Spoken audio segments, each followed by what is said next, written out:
اچھا مفتی صاحب، اب ہم اس پروگرام کی مین جو بنیادی چیزیں جو ڈسکس کرنے والی ہیں ان میں سے پہلی چیز تو یہ ہے نیوٹرل رہنے والے صحابہ کرام کے متعلق۔ شیخ توصیف الرحمان نے جب یہ بات کی نا کہ اس کو چاہیے تھا کہ یہ بڑوں کی یعنی باتوں کے اندر نہ ٹانگ اڑائے جس طرح یہ کام کرتا ہے،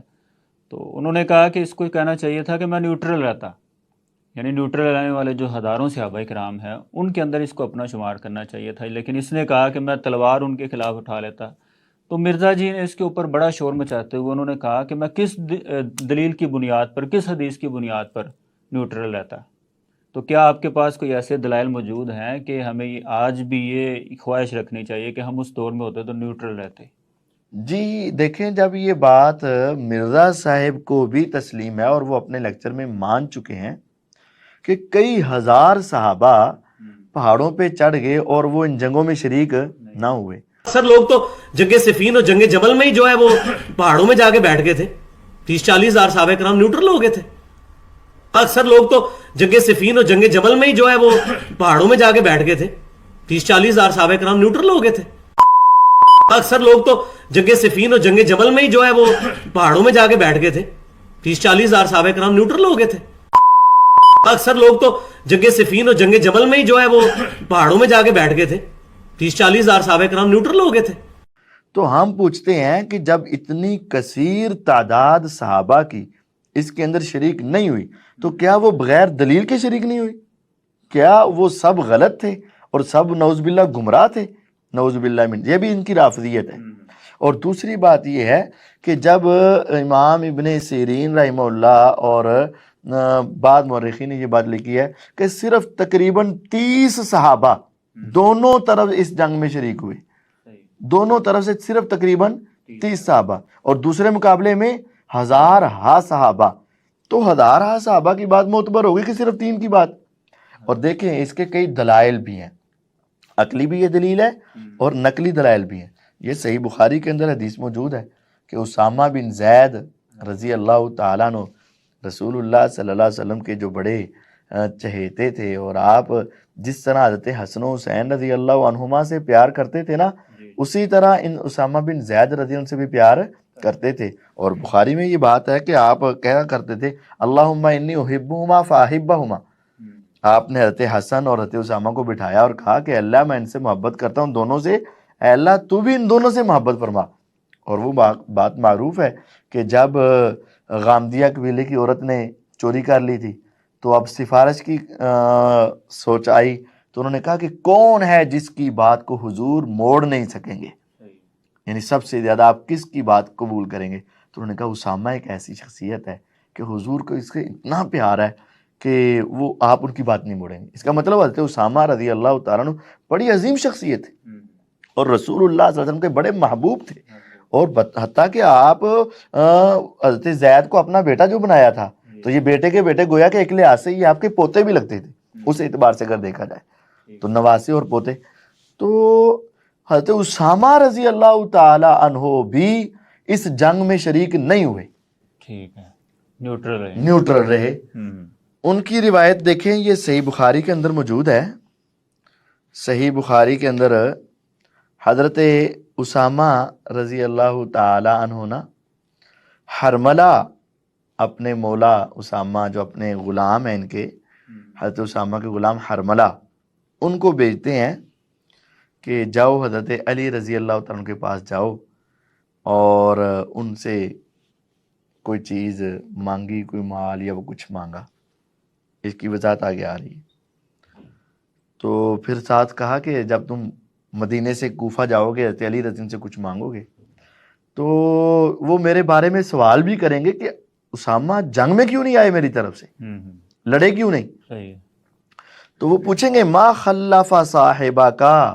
تیرے صاحب تیرے مالک آئے کیوں نہیں، کس نے پیچھے روکا؟ تو ان کو کہہ دینا کہ اے علی رضی اللہ عنہ، مجھے آپ سے اس قدر محبت ہے، اگر آپ کسی اور معاملے میں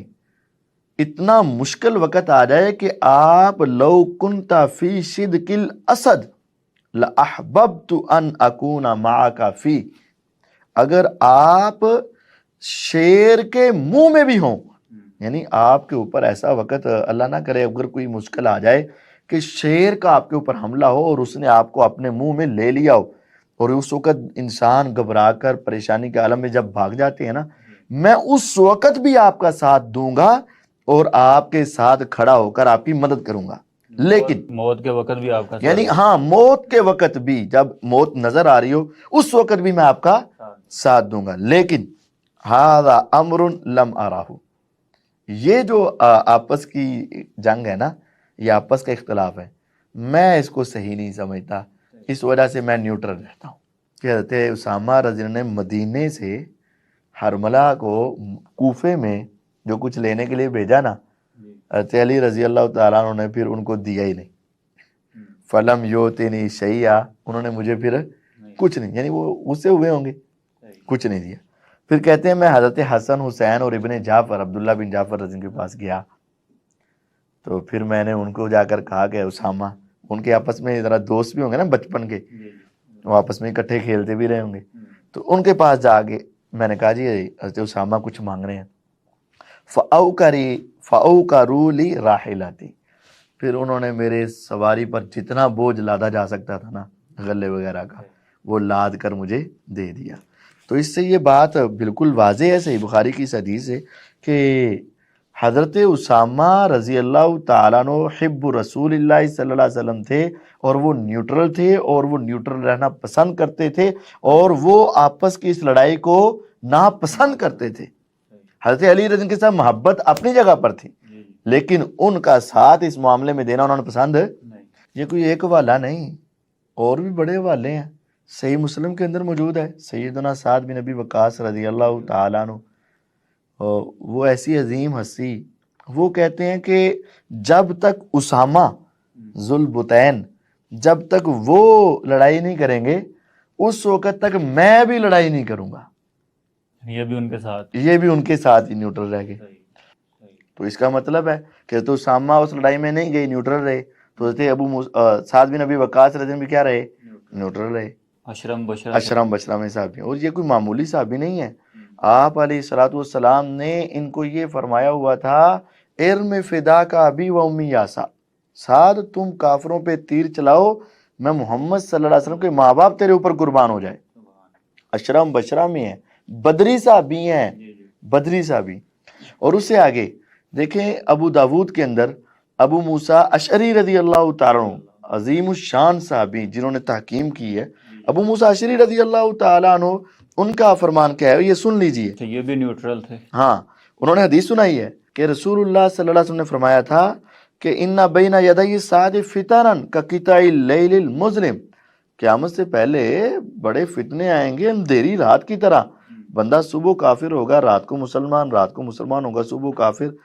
تو صحابہ نے پھر آپ نے فرمایا کہ ان فتنوں میں بیٹھنے والا کھڑے سے بہتر ہوگا، اور چلنے والا دوڑنے والے سے بہتر ہوگا۔ تم اس وقت اپنی کمانیں توڑ دینا اور ان کی تندیاں کاٹ دینا، اور اپنی تلواریں جو ہیں ان کو پتھروں پہ مار کے، یعنی ان کی دھاروں کو توڑ دینا۔ اگر تمہارے پاس کوئی تمہارے اوپر آ کر داخل ہو جائے تو تم بنو آدم، یعنی آدم کے 2 بیٹوں میں سے بہتر بیٹے کی طرح ہو جانا۔ اب یہ کتنی واضح روایت ہے، فتنے میں بیٹھنے والا کھڑے سے بہتر ہے،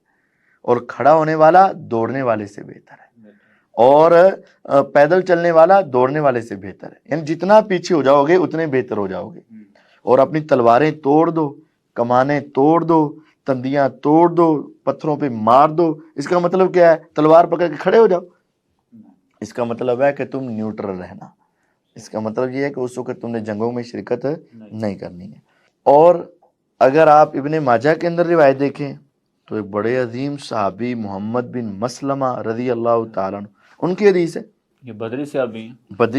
بدری صحابی، وہ کہتے ہیں کہ رسول اللہ صلی اللہ علیہ وسلم نے فرمایا تھا انہا ستکون فتنۃ و فرقۃ و اختلاف، ابھی کچھ دیر بعد فتنے ہوں گے،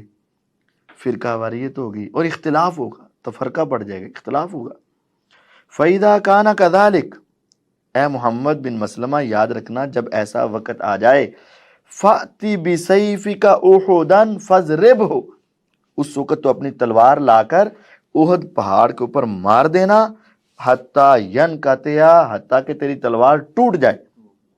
نیوٹرل رہنے کا حکم رسول اللہ صلی اللہ علیہ وسلم نے دیا ہے. اور آپ نے اپنے بدری صحابی کو، جن کی شجاعت بہادری بدر کے اندر آئی، آپ نے ان کو یہ کہا ہے کہ جب یہ فتنے، پھر تفرقہ اور اختلاف ہوگا، اس وقت تو نے لڑائی نہیں کرنی، مولا علی کے ساتھ جائے کھڑے نہیں ہونا، اس وقت تو نے لڑائی نہیں کرنی اور یہ نہیں کہنا کہ میں مولا علی کے ساتھ جا کے کھڑا ہو جاؤں، اس وقت تو نے اپنی تلوار کو پتھر پہ مار کے توڑ دینا ہے، پتھر کے اوپر توڑ دینی، اور تلوار لے کر مسلمان کے خلاف نہیں نکلنا. ثم مجلس فی بیتک، پھر اپنے گھر میں جا کے بیٹھ جا، یہ نیوٹرل ہے. حتی تاتیہ کا یدن خاطیہ او منیت قاضیہ، اور پھر حتیٰ کہ یا تو کوئی تیرے گھر میں آ کر تیرے اوپر کوئی حملہ کر دے یا تو وہاں فوت ہو جائے،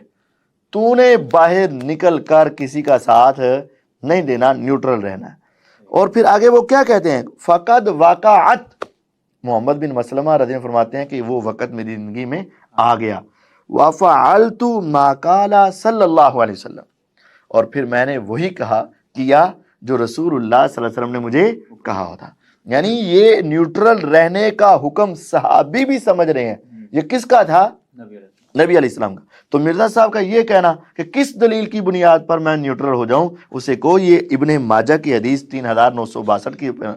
ابن ماجہ کی حدیث کی وجہ سے، ابو داود کی حدیث کی وجہ سے، بخاری کی حدیث کی وجہ سے، مسلم کی حدیث کی وجہ سے، اس وجہ سے تم نیوٹرل ہو جاؤ، اور اس وجہ سے بھی کہ کئی ہزار صحابہ نیوٹرل رہے،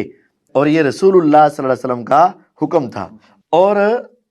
اس کے ساتھ دیکھیں کہ ہم یہ فیصلہ حضرت علی رضی اللہ عنہ سے ہی کروا لیتے ہیں.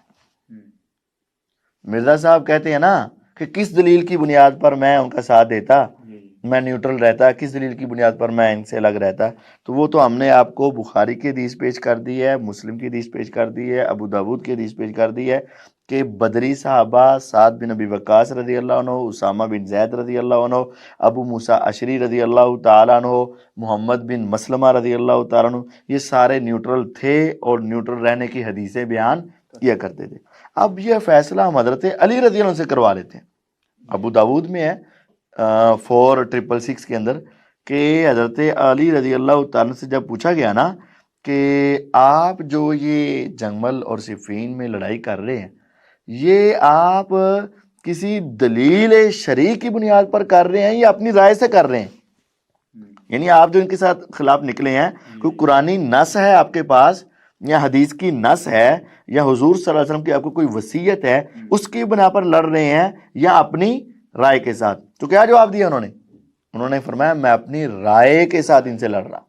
اچھا، یہ اتنی احادیث مرزا صاحب نے تو اپنے سامنے اتنی کتابیں جوڑ کے رکھی ہوئی ہیں، ابو داؤد، نسائی، ابن ماجہ وغیرہ، ان کے اندر لکھی ہوئی ہیں یہ کتابیں. یہ کیوں نہیں پڑھ کے پھر سناتے لوگ؟ کیونکہ وہ اگر حق سنا دیا تو پھر دنیا کو پتہ چل جائے گا. وہ تو کہتے ہیں میرے سے زیادہ کوئی حق بیان کرنے والا ہے ہی کوئی نہیں ہے، تو یہ بیان کر دے. چھپاتے ہیں. یہ تو جس طرح وہ سس کہتی نا میرے ورگی سس کوئی نہیں، لیکن نو پتہ چلتا ہے کہ انہیں کی کچھ گل کھلائے نے. اے ظالم سس بھی یہی کہندی ہے کہ میں کدی ظلم نہیں کیتا، تے یہی مرزا صاحب بھی کہندے نے کہ میں کدی حق نہیں چھپایا لیکن یہ حدیثاں کدی بیان بھی نہیں کیتیاں.